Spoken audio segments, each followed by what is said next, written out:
Pour bien respecter la nature, il faut savoir respecter son temps. Il faut respecter le temps naturel, les temps de la nature, les temps du cosmos.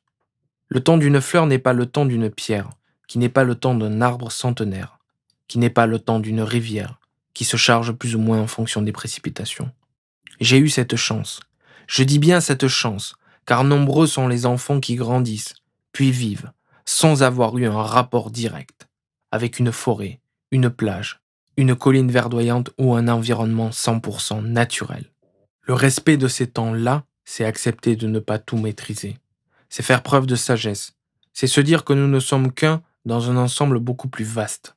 Entre 2015 et 2016, mon travail m'a amené à suivre un groupe d'éleveurs dans les Pyrénées françaises. J'ai eu la chance et le plaisir de parcourir des kilomètres à pied, ainsi qu'en voiture, entre leurs exploitations et les pâturages, dans les montagnes.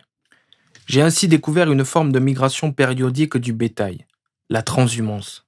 J'ai pu échanger avec des éleveurs et voir le soin apporté à l'animal, au respect de son temps. Comme tous vous le disent, lorsque vous êtes dans cette démarche, que vous vous déplacez avec un troupeau, vous allez à leur rythme. Vous êtes calé sur leur temps, et non l'inverse. J'ai découvert cette transhumance verticale à travers les 4 saisons qui régissent nos années. J'ai découvert des paysages exceptionnels à plusieurs milliers de mètres d'altitude.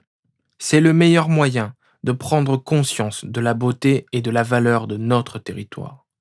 Ce territoire accueille des femmes et des hommes qui ont toujours le souci de la terre, de l'animal et de la place que doit avoir l'homme dans cet ensemble. Cette nature qui ne mérite essentiellement que de vivre en harmonie, à nous de faire cohabiter respectueusement toutes ses composantes.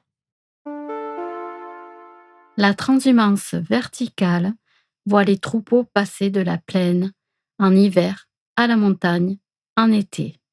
Cette transhumance s'effectue sur des distances réduites. C'est la principale forme de transhumance en France.